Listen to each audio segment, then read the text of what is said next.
तुलसी के पास दिया जलाने से क्या फल मिलता है? एक बार माता लक्ष्मी भगवान विष्णु से पूछती है, हे स्वामी, तुलसी के पास दीपक जलाने का क्या महत्व है और रोज शाम को तुलसी के पास दीपक क्यों जलाया जाता है? इससे मनुष्य को कौन सा फल प्राप्त होता है? तुलसी के पास दीपक जलाने की विधि क्या है तथा दीपक जलाते समय कौन से मंत्र का उच्चारण करना चाहिए? कृपया आप मुझे विस्तार से बताइए। तब भगवान विष्णु कहते हैं, हे देवी, आज आपने समस्त मानव जाति के कल्याण के लिए बहुत ही महत्वपूर्ण प्रश्न किया है। आपके इस प्रश्न का उत्तर देने से पूर्व मैं आपको एक प्राचीन कथा सुनाता हूँ, जिससे आपको सभी प्रश्नों के उत्तर मिल जाएंगे। इसलिए आप इस कथा को ध्यान पूर्वक सुनिए। इस कथा को ध्यान से पूरा सुनने मात्र से ही मनुष्य को 100 वर्षों तक तुलसी के पास दीपक जलाने का पुण्य प्राप्त होता है। फिर माता लक्ष्मी कहती हैं, हे स्वामी, मैं इस कथा को सुनने के लिए उत्सुक हूँ। कृपया आप इस कथा को सुनाना प्रारंभ कीजिए। तब भगवान विष्णु माता लक्ष्मी को वो कथा सुनाने लगते हैं।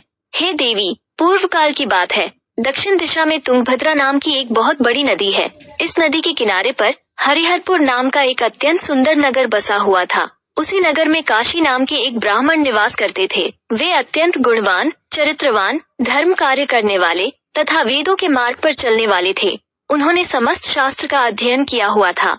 उस ब्राह्मण की एक पत्नी थी, जिसे लोग दुराचार कहकर पुकारते थे, क्योंकि उसके कर्म ही उसके नाम के अनुसार थे।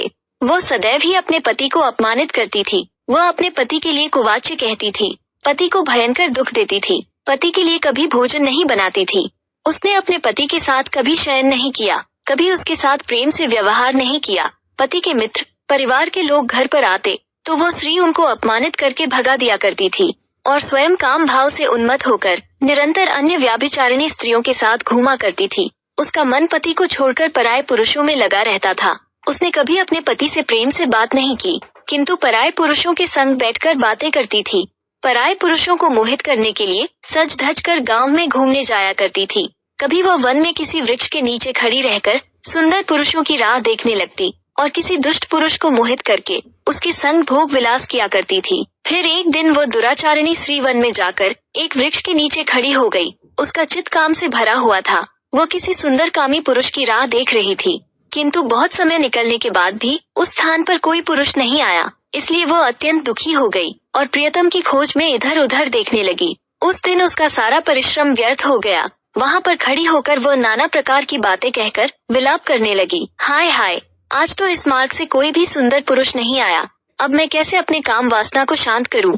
आज की रात कैसे बीतेगी? वो जोर जोर से विलाप करने लगी। उस जंगल में एक भयानक बाघ निवास करता था। उस पापिनी स्त्री की आवाज सुनकर वो जाग गया और उछलकर उस स्त्री का भक्षण करने के लिए उसके पास आ गया। उस भयंकर बाघ को देखकर उस स्त्री के पसीने छूटने लगे। वो भय से थर थर कांपने लगी। वो स्त्री कुछ करती, इतने में ही उस बाघ ने अपने पंजे से उसे घायल कर दिया और वह स्त्री जमीन पर गिर पड़ी। जमीन पर गिरते ही वो स्त्री चिल्लाते हुए बोली, अरे बाघ, तू किस लिए यहाँ पर आया है? मुझे क्यों मार रहे हो? मैं यहाँ पर अपने प्रियतम को खोज रही हूँ। तुम मुझे छोड़ दो। मेरा भक्षण करके तुझे क्या मिलेगा? उस स्त्री की यह बात सुनकर वो भयानक बाघ क्षण भर के लिए रुक गया और हंसते हुए बोलने लगा, हे दुष्टा, आज विधाता ने तुझे मेरा ग्रास नियुक्त किया है। तुझ जैसी पापिनी स्त्रियों का भक्षण करना ही मेरा काम है, तभी तुझे इस शरीर से मुक्ति मिलेगी। वो स्त्री कहने लगी, हे बाघ, तुम कौन हो? मुझे सच सच बताओ, तुम्हें किस कारण से बाघ की योनि में जन्म लेना पड़ा और तुम मुझ जैसी स्त्रियों का भक्षण क्यों करते हो?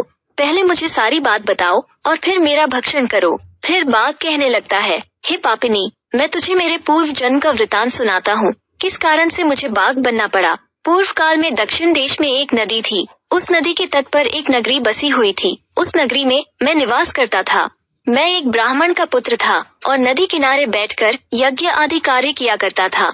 मैंने उस जन्म में अनेक पापियों के लिए यज्ञ किया, उन पापियों के घर का भोजन किया। मैंने धन के लोभ से अनेक पापियों के लिए कार्य किया। जिन वस्तुओं का दान ब्राह्मण को नहीं लेना चाहिए, उन वस्तुओं का दान भी मैंने ग्रहण किया और दूसरों से धन लेता था, लेकिन कभी वापस नहीं करता था।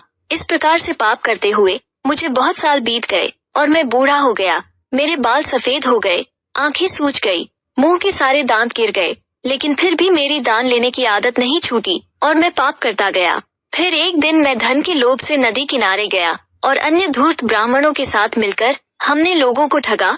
झूठ मंत्र वचन बोलकर हमने बिना विधि विधान किए ही देवी देवताओं का पूजन किया और बहुत सारा धन दान में ले लिया। फिर उसी स्थान पर एक बीमार कुत्ते ने मेरे पैर में काट लिया और मैं मूर्छित होकर गिर पड़ा। उसी क्षण मेरे प्राण चले गए। फिर यम के दूत उस स्थान पर प्रकट हुए और मुझे पकड़कर यमपुरी ले गए। वहाँ पर यमराज ने चित्रगुप्त से मेरे कर्मों का लेखा जोखा निकालने के लिए कहा।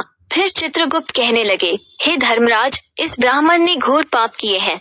इसने दूसरों से झूठ कहकर धन लूटा है, विधि विधान से पूजा ना करके झूठ मंत्र बोलकर भगवान का अपमान किया है, इसलिए ये पापी ब्राह्मण केवल नरक जाने के ही योग्य है। फिर यमराज ने अपने दूतों को आदेश देकर मुझे नरक की अग्नि में डाल दिया। अनेक वर्षों तक नरक की सजा भोगने के बाद मुझे बाघ का शरीर प्राप्त हुआ और मैं इस दुर्गम वन में निवास करने लगा। मैं अपने पूर्व जन्म के पापों को याद करके कभी महात्मा, साधु पुरुष, सती स्त्रियों का भक्षण नहीं करता हूँ।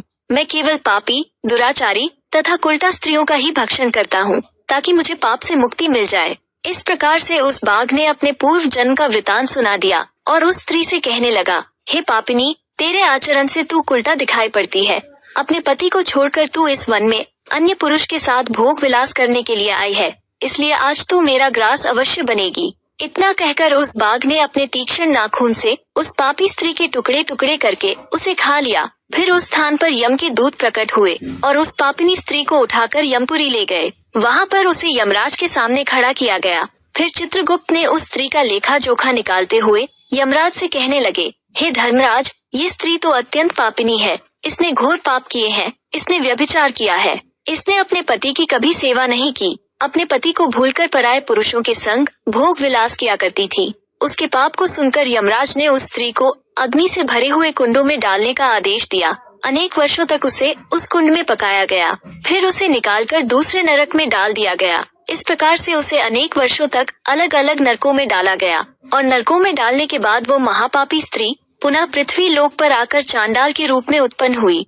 चांडाल के घर में जन्म लेकर वह फिर से अनेक पाप करने लगी, व्याभिचार करने लगी, अनेक पापी पुरुषों के संग विहार करने लगी। कुछ समय बाद पूर्व जन्म के पापों के कारण उसे कोढ़ का रोग हो गया और वो भयानक पीड़ा सहन करने लगी। उसका अंग अंग जलने लगा, उसके नेत्रों में पीड़ा होने लगी। इस दुख को सहन करती हुई वो दिन बीताने लगी। फिर एक दिन वह तीर्थ में स्नान करने के उद्देश्य से अनंतपुरा में चली गई। वहाँ पर वह एक आश्रम के बाहर निवास करने लगी। वहाँ उस आश्रम में एक तुलसी का पौधा था।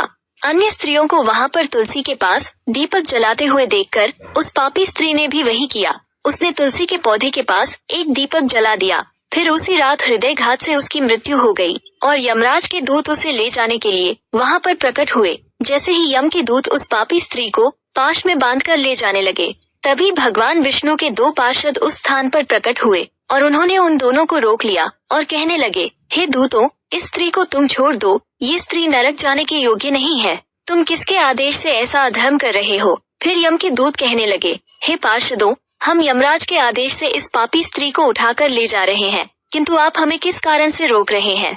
ये स्त्री अत्यंत पापी है, इसे नरक में ले जाने की आज्ञा मिली है। फिर पार्षद कहने लगे, हे दूतों, ये स्त्री तो विष्णु भक्त है, यह नरक जाने योग्य नहीं है।